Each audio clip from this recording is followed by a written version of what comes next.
Kejaksaan Negeri Tulungagung menahan 4 orang tersangka dalam perkara dugaan tindak pidana korupsi, Rabu, 10 September 2025, sore.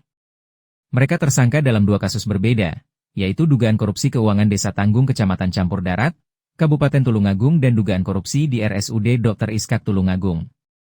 Dalam 2 perkara ini Kejari Tulungagung menetapkan masing-masing 2 tersangka.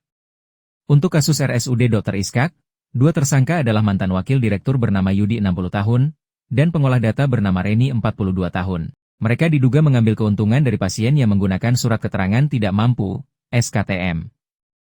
Sedangkan 2 tersangka dari Desa Tanggung adalah Kepala Desa bernama Suyahman 64 tahun, dan Bendahara Desa bernama Joko 54 tahun. 4 tersangka sempat menjalani proses pemberkasan di lantai 2 kantor Kejari Tulungagung. Mereka juga menjalani pemeriksaan kesehatan sebelum dititipkan ke lapas kelas 2B Tulungagung. Akhirnya 4 tersangka ini digiring, turun dari lantai 2 dengan rompi tahanan masuk ke mobil tahanan. Para tersangka dibawa mobil tahanan kemudian melaju ke arah selatan menuju ke lapas Tulungagung. Menurut Kejari Tulungagung Trisutrisno, SHMH korupsi keuangan Desa Tanggung diduga merugikan negara 1,5 miliar rupiah. Sedangkan korupsi SKTM di RSUD Dr. Iskak diduga merugikan negara 4,3 miliar rupiah. Pada hari ini Rabu tanggal 10 September 2025, tim penyidik Kejaksaan Negeri Tulungagung telah menetapkan tersangka berdasarkan alat bukti yang kita kumpulkan dari keterangan saksi-saksi, terus ada surat, kemudian hasil audit dari auditor. Ada 2 perkara yang kita selesaikan untuk bisa ditetapkan tersangkanya.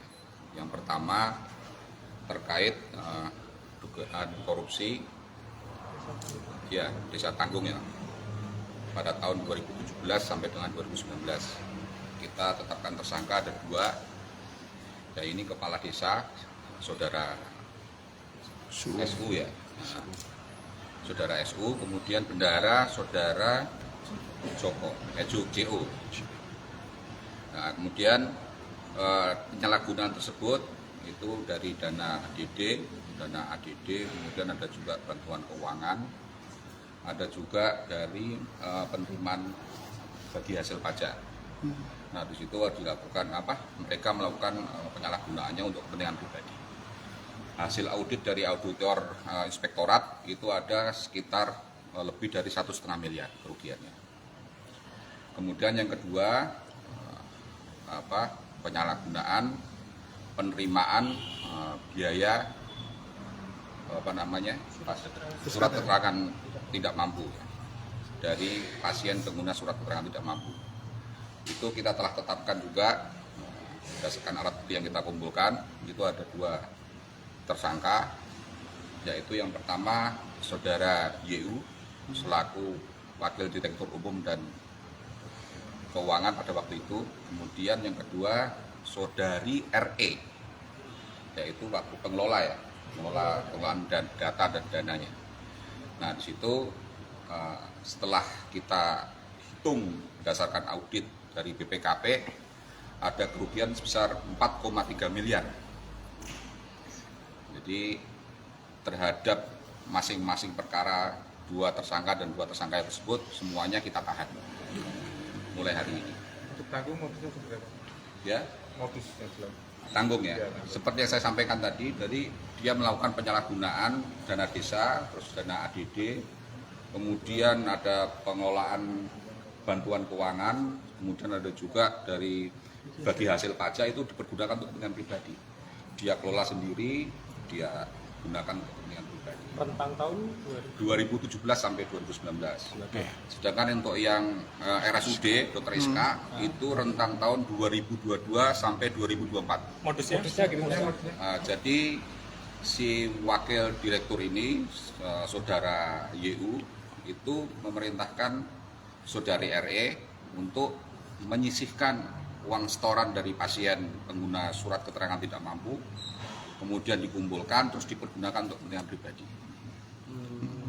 Oh, artinya pasien masih membayar ya? Ya, jadi ada komposisi pembayaran. Kalau pasien SKTM itu ada yang 50% membayar, ada yang 25% membayar. Nah, disitulah mereka uang yang pembayaran dari pasien pengguna SKTM tersebut ketika disetorkan ke rumah sakit, itu uang itu kemudian disisihkan, dikumpulkan terus digunakan untuk kepentingan pribadi, tidak disetorkan ke kas RSUD. Jadi hasil Ya. dari mereka untuk rumah sakit ya? Ya. Hasil dari YU itu apakah tadi terungkap dalam penyidikan untuk apa dan digunakan untuk apa selain pribadi?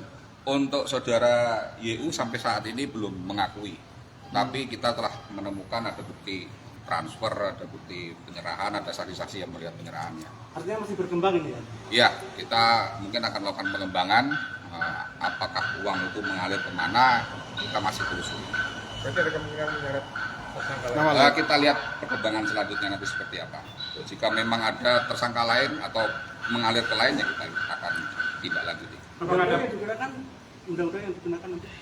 Penggunaan pasal 2 dan pasal 3 Undang-Undang Tindak Pidana Korupsi. Baik dua kasus tersebut ya? Baik, semua dua-duanya. Ada perintah dari direktur nggak? Ya. Dari 1,5 itu dibagi berapa? Jadi dari belum ya. Jadi tadi kemarin sudah kita lakukan pemeriksaan terhadap si tersangka sendiri, itu belum mengakui.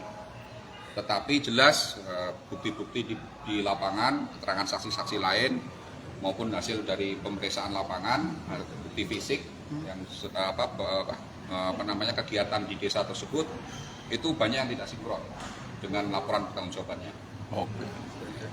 Untuk yang rumah sakit itu semuanya statusnya masih PNS aktif ya semuanya atau Yang satu saudara YU sudah pensiun, pensiun? sudah pensiun, sedangkan saudara RE masih aktif. Ada perintah dari direktur utama nggak? Direktur utama belum ada sampai sana, belum ada arah ke sana, tapi akan kita gali terus.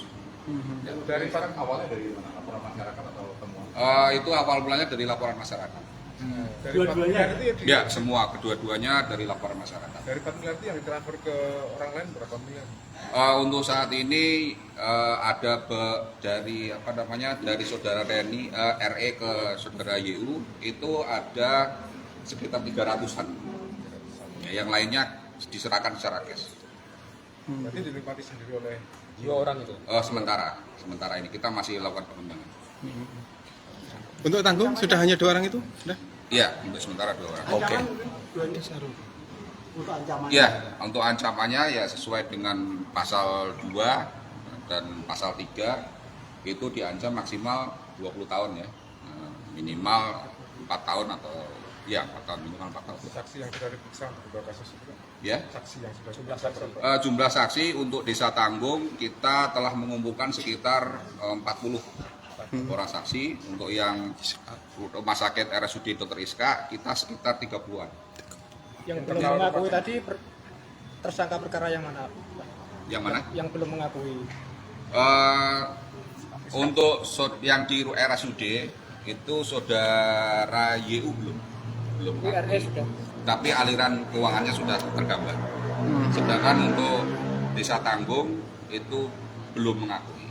Dua-duanya. Dua-duanya belum mengakui. Dan ada yang menitipkan uang untuk Ganti rugi. kerugian negara. Belum. Nanti kita coba ke arah sana supaya ada pengembalian kerugian negara. Kita arahkan nanti, kita fokus pada penyidik untuk arah ke pengembalian kerugian negara. Ya, ada lain? Terima kasih Pak Kajari. Sampun. Terima kasih Pak Kajari. Sampun. Ayo. Penyelidikannya berapa lama?